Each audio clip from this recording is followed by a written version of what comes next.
এই সমাবেশে উপস্থিত মঞ্চে বিএনপি যুবদল ছাত্রদল সহ এই সমাবেশে উপস্থিত সম্মানিত উপস্থিতি সকলকে মুন্সিগঞ্জ জেলা যুবদলের পক্ষ থেকে জানাই সংগ্রামী সালাম।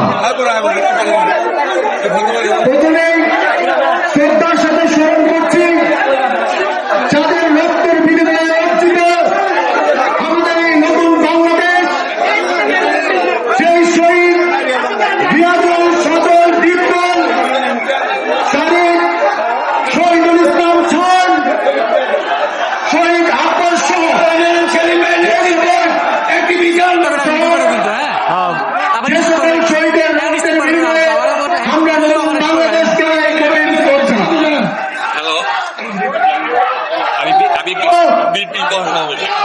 আজকে এই সমাবেশে হাজারে হাজার নেতাকর্মী দেখে হয়তো বা কারো মনে প্রশ্ন আসতে পারে, এরা কোথা থেকে এলো? এই প্রশ্নটি দুই ধরনের মানুষই করে থাকে। এক শ্রেণীর মানুষ যারা বিগত দিনে দেখেছে বিএনপির সাথে না থেকে আওয়ামী লীগের সুবিধা ভোগ করেছিল, তাদের যখন বিএনপির এই সমাবেশে দেখে তখন সেই ক্ষেত থেকে তারা বলে এত লোক কোথা থেকে এলো।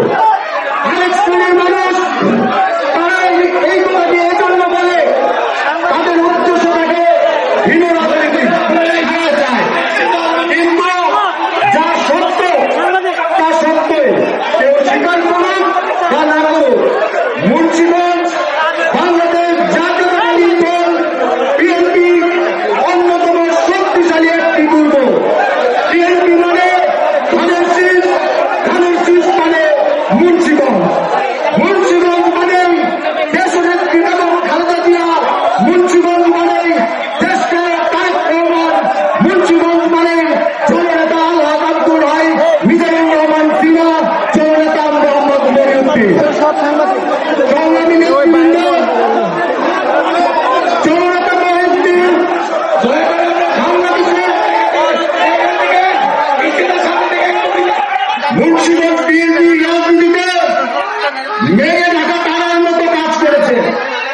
যতদিন আব্দুল হাই মুন্সিগঞ্জ জেলা বিএনপির নেতৃত্ব দিয়েছেন, তিনি পিছন থেকে জননেতা আলহাজ আব্দুল হাইকে সামনে করার সমস্ত শক্তি নিয়ে এগিয়ে নিয়ে গেছেন।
সভা